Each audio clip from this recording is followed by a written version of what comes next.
Story 1. It was 2019. I was 21 years old, spending the summer at my parents' house in a quiet corner of nowhere. One lazy afternoon, I got this sudden urge to disappear into the woods behind their property. The same woods I'd played in as a kid, the same woods that felt like an extension of our backyard. Impulsive? Absolutely. But I'd camped out there dozens of times before. I knew every ridge, every creek bend. It felt safe, familiar. I tossed a sleeping bag, a tent, some snacks, and a lighter into my backpack. Told my parents where I was headed, just in case. Left the house at 4 p.m., with nothing but the afternoon sun and the promise of solitude. I walked for a solid hour before finding the perfect spot. A small clearing surrounded by towering pines, soft earth underfoot. Just enough space to set up camp and breathe. I pitched my tent, cleared away fallen branches, and built a small fire as the sun began its slow descent behind the trees. The flames caught quickly. Warmth spread through my fingers. The sky bled orange and purple. Exactly the kind of peaceful evening I'd hoped for. But peace has a way of being fragile. Just as the sun dipped below the treetops, casting long, distorted shadows across the forest floor, I heard it.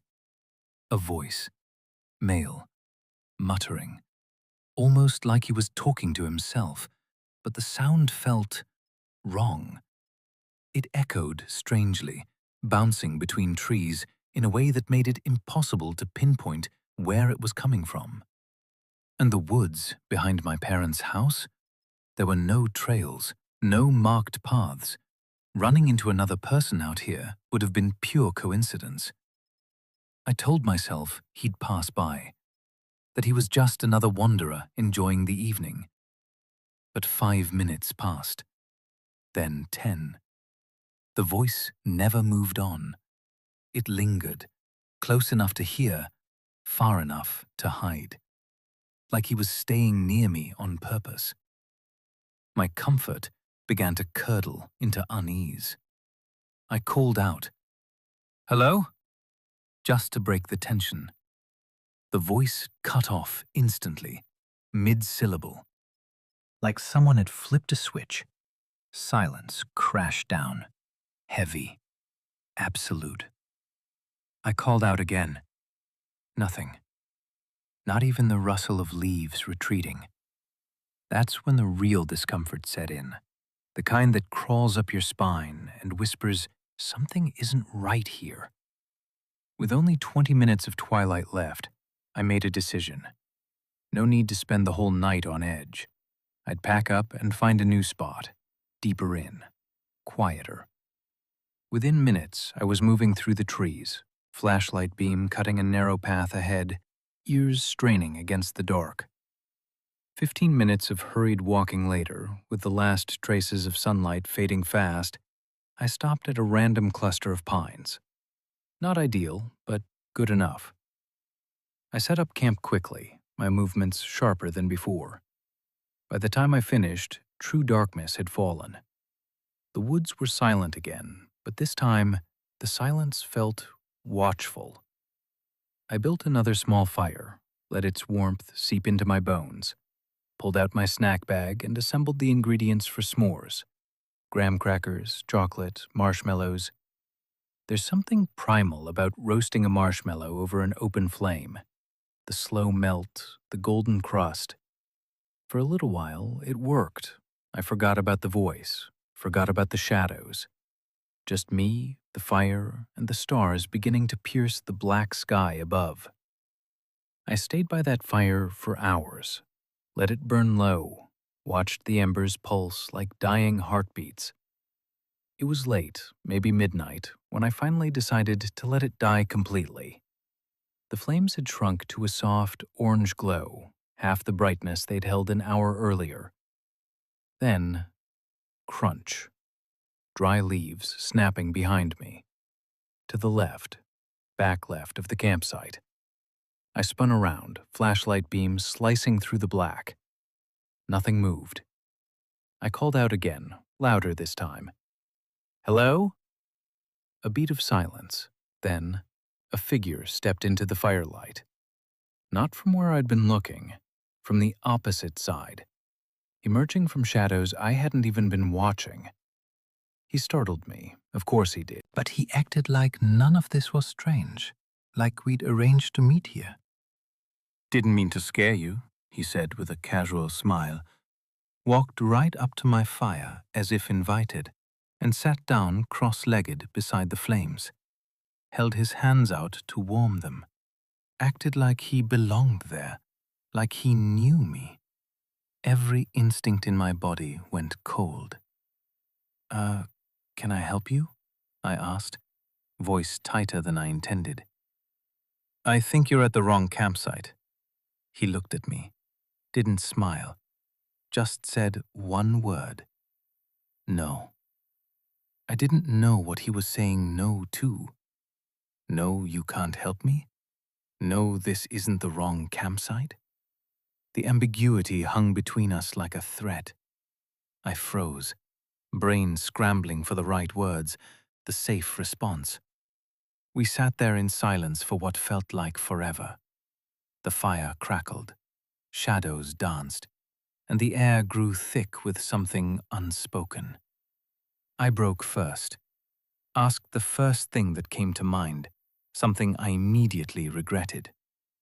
"Do you happen to be the one I heard talking out in the trees, near my other campsite earlier?" His face changed. Not anger, not surprise, just flatness. The warmth drained from his expression like water down a drain. He kept staring into the fire, but his whole posture went rigid.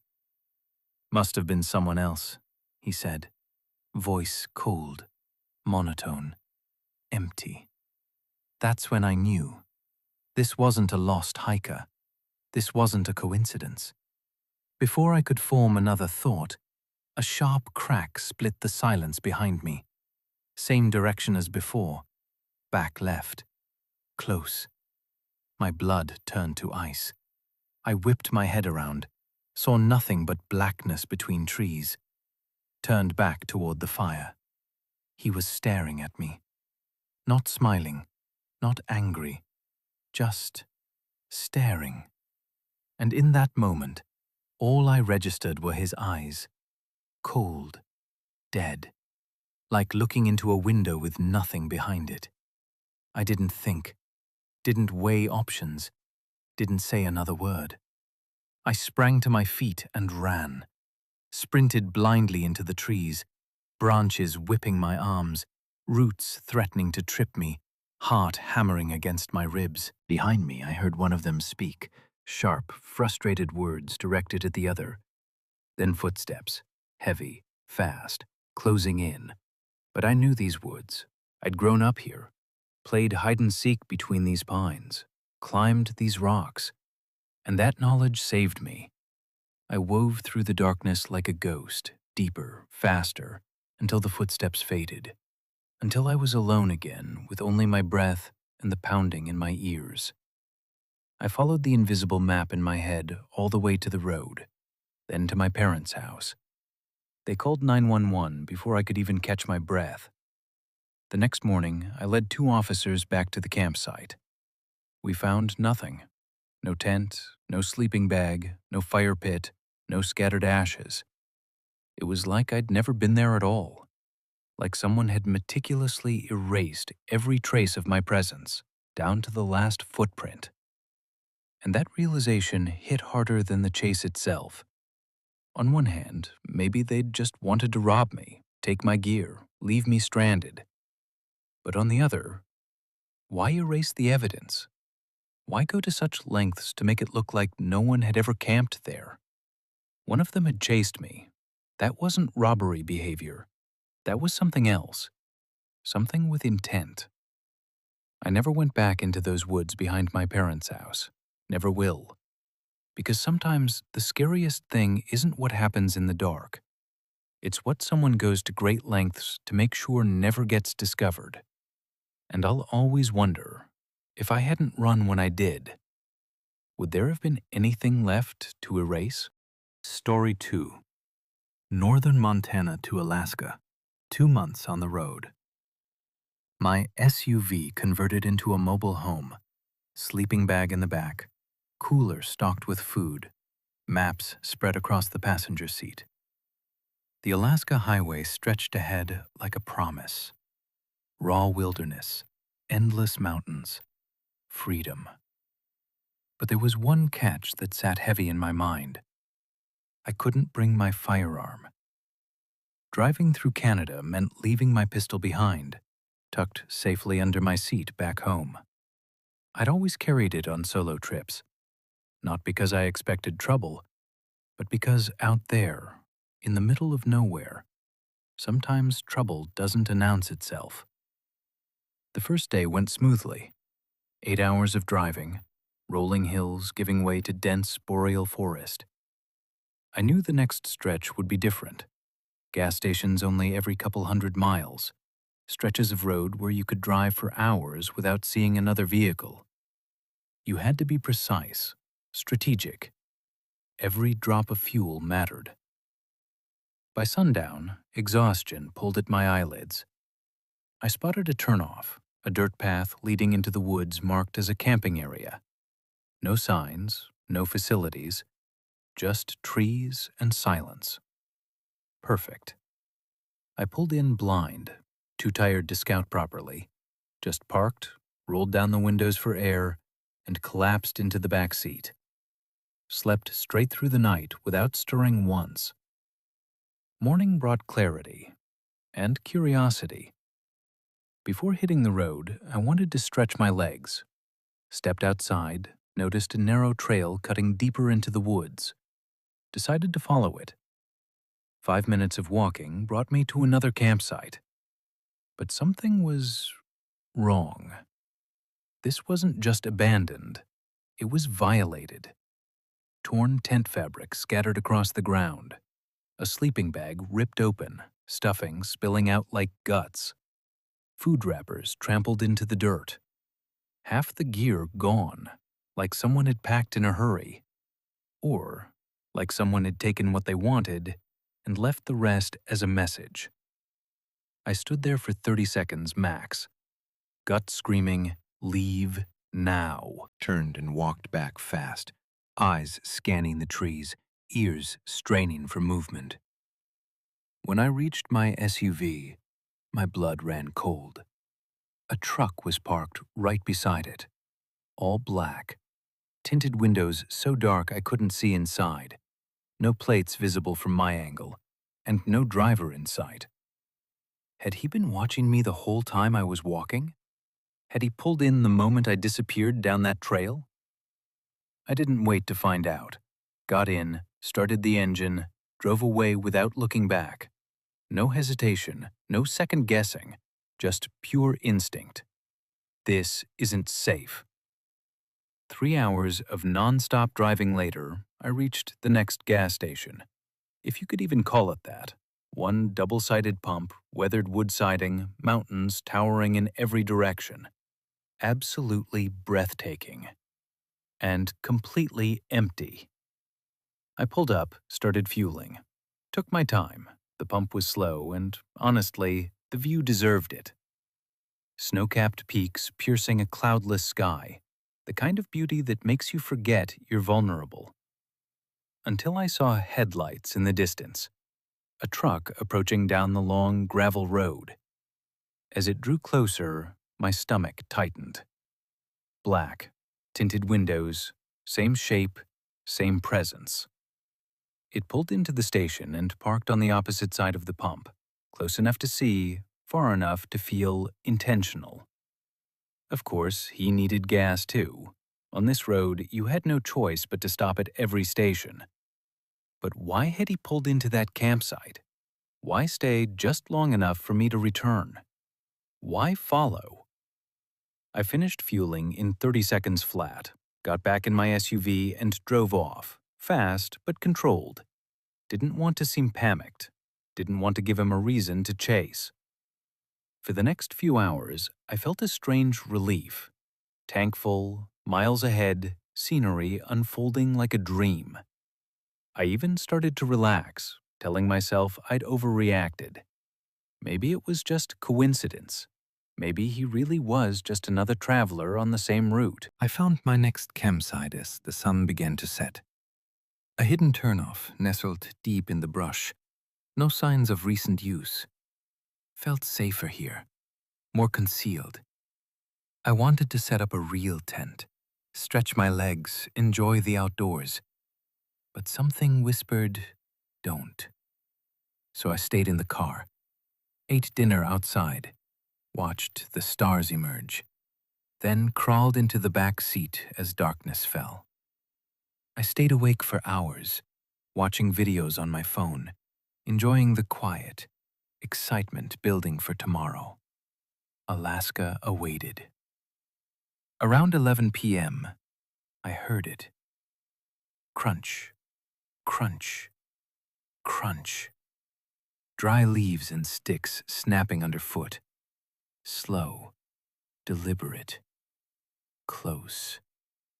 I froze, lowered my phone, sat up slowly, and turned toward the window. And a face pressed against the glass. Pale, blurry in the darkness, but unmistakably a man, staring directly at me. Eyes wide, expression unreadable. I jolted backward, breath catching in my throat. He vanished instantly, pulled away into the blackness beyond the window. I scrambled to the front seat, just as a second figure ran up to the passenger side. Glass shattered, a loud, violent crack as he smashed the rear window with something heavy. I fumbled for my keys, hands shaking, adrenaline making simple movements impossible. Glanced back, saw one man reaching through the broken window, fumbling for the door latch inside. The other sprinting toward my driver's side window. Somehow, through sheer panic, I got the keys in the ignition, turned the engine over just as the back door swung open. I floored it. Tires kicked up gravel as I pulled onto the dirt path.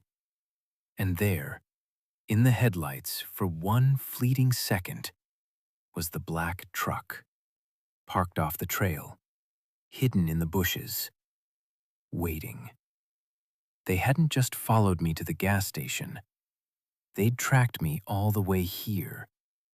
Hours of driving, dozens of miles, and they'd known exactly where to find me. I drove a mile before pulling over, hands still trembling, to close the hanging back door and call 911. Cell service was patchy, dropped twice before I got through. By the time I finished the report, they were long gone. No license plate, no faces, no evidence beyond my word and a broken window. The police couldn't do much. Out here, in the middle of nowhere, some crimes just vanish into the trees. I still made it to Alaska, still finished my trip, got the window repaired in Fairbanks, and kept driving north. But I never stopped wondering. What did they want? Breaking into a car in the middle of the woods at night, knowing someone was inside, that's not robbery. That's something darker, something planned. I prefer not to think about what might have happened if I'd fallen asleep earlier, or if I hadn't heard those footsteps, because out there, on that lonely stretch of road, the wilderness wasn't the danger. It was the people who used it as cover. And sometimes, the most remote places aren't empty. They're just waiting. Story 3. Summer. The kind of heat that makes you crave solitude. And as an avid backpacker, I'd heard whispers about fire lookouts, those old towers perched on mountain peaks, miles from civilization, available to rent for nights under the stars. I wanted the most isolated one I could find. Easier to book, too. Available slots stretched through the whole season. Most people wanted comfort. I wanted silence. The listing had a single photo, blurry, decades old, impossible to tell what I was really signing up for. Built in the 1950s, the description said. Some restoration done. Beyond that, I was going in blind. I packed my usual gear: tent, sleeping bag, stove, enough food for 3 days, and started hiking at 9 a.m. The first few hours offered nothing but dense forest, harsh terrain, no views, barely a trail anymore. Just a rough path worn down by decades of weather and the occasional ranger. 5 hours in, my legs burned and my shoulders ached.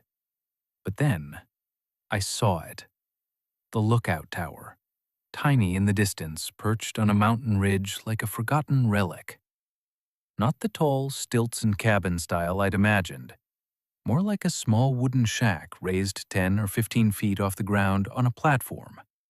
Humble, weathered, exactly what I wanted. Another hour of climbing brought me to its base, and despite the rough shape, peeling paint, patchwork repairs on the walls, the view stole my breath. Mountains rolling in every direction like frozen waves.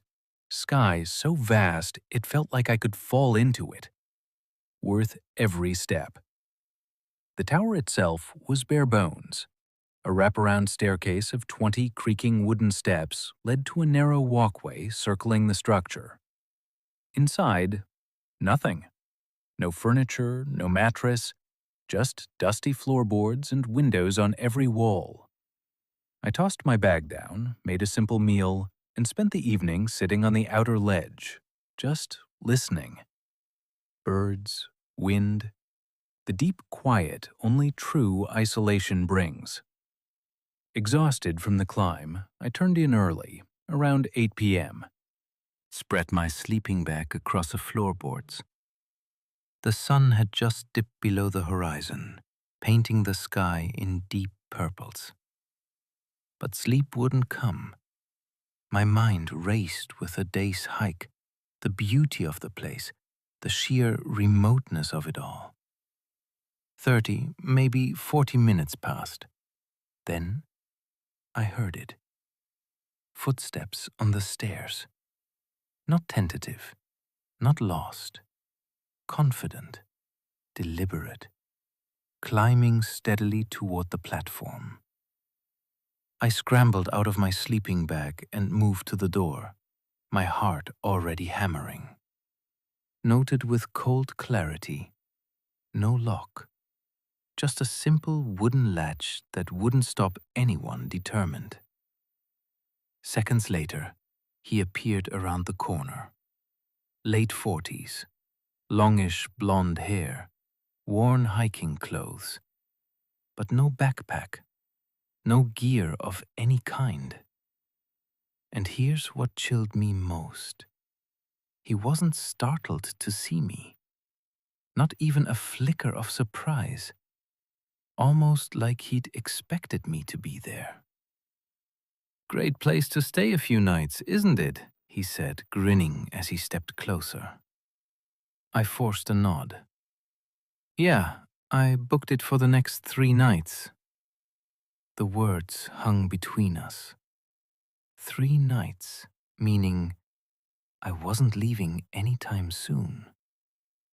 "I was hoping to be staying here tonight," he said, still grinning, like my presence was a minor inconvenience, not a hard boundary. My skin prickled.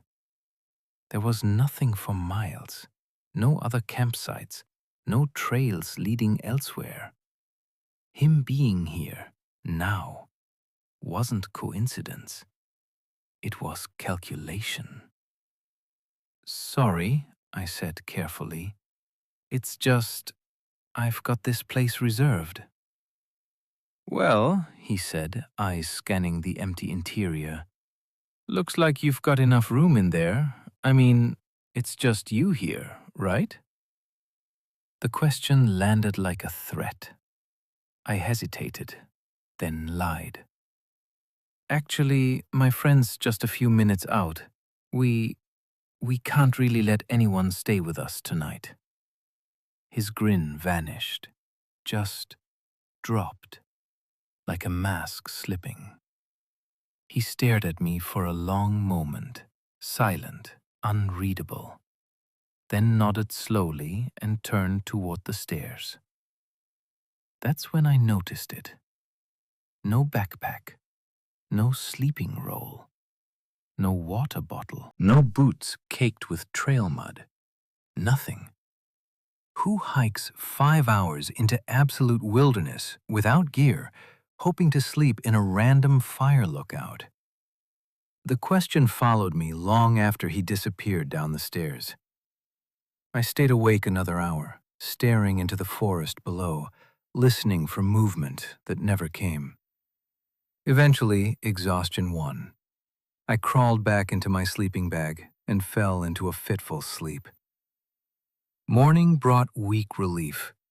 I made coffee on my camp stove, watched the sun paint the mountains gold, tried to convince myself I'd overreacted.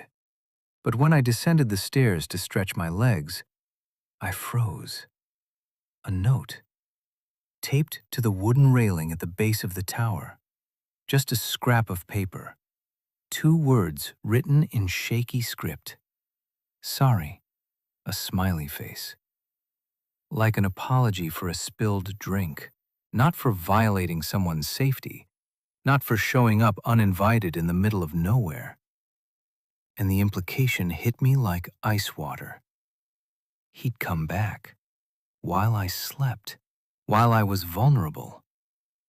I didn't touch the note, didn't linger, just backed away slowly and returned to the tower, my heart pounding again. I decided to take a walk, scan the area, look for signs of a camp, anything that would explain his presence. I wandered the forest below the tower for an hour, found nothing. No tent sites, no fire rings, no footprints leading away. Just endless trees and silence. Back at the lookout, I spent the day trying to relax. Failed. Every rustle of leaves made me jump. Every shadow felt like a presence. I stayed up late, way past midnight, hanging a small battery-powered lantern on the wall, staring out at the blackness beyond the windows. Telling myself I was safe. Telling myself I was imagining things. Around 1 a.m., I grabbed my lantern and headed downstairs for a quick bathroom break. Just to the tree line, 30 feet from the tower base. I stepped into the shadows and saw movement.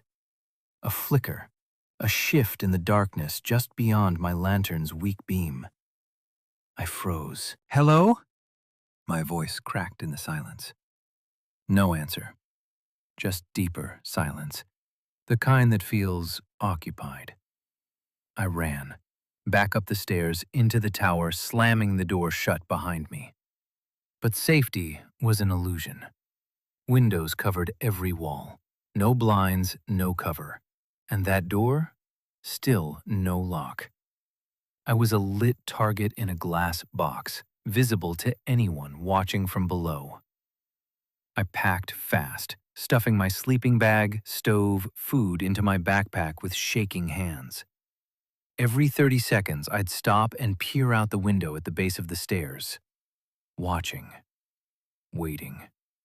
Finally, everything packed, I set the bag against the wall and returned to the window. And there he was, standing at the bottom of the stairs, motionless, staring up at the steps like he was waiting for permission to climb. No backpack, same height, same posture, unmistakably him. Terror locked my limbs. Why was he back? Why just standing there? What happens when he decides to climb? 2 minutes stretched like hours. I watched him breathe, slow, steady, like he had all night. Then he moved, stepped back, paused, turned, and walked away in a direction blocked from my view by the tower's walkway. I lost sight of him instantly. And that was worse than seeing him, because now I didn't know where he was. Was he circling the tower? Waiting in the trees? Following the trail I'd have to take down? Something in my gut screamed, if you stay for a third night, you won't leave. I waited 5 more minutes, listening for any sound of movement. Heard nothing. Grabbed my pack and crept down the stairs into the darkness below. Every step felt like a gamble. Every shadow hid a threat. I walked fast, pocket knife clutched open in my hand, blade facing outward. 15 minutes in, the trail faded to almost nothing. I pulled out my lantern, hating the light, knowing it could guide him to me, but needing to see the path ahead. 5 hours of walking through blackness. 5 hours of jumping at every sound. 5 hours of wondering if he was behind me. Silent, patient, closing the distance with every step. Dawn broke slowly, gray light filtering through the trees. The trail became visible again. My legs burned. My eyes ached from strain. But I kept walking until the forest finally opened onto a gravel road. I never looked back. Later, I'd replay that encounter in my mind over and over, and one detail always returned to haunt me. I'd told him I booked the tower for 3 nights. So why did he come back the second night? Why check again? Unless he never believed me. Unless he knew I was lying about the friend. Unless he was planning to be there on night 3, ready. And I can't shake the chilling certainty that if I'd stayed, night 3 would have been the last night anyone saw me. Because some people don't get lost in the wilderness. They go there on purpose. And they don't always come back alone.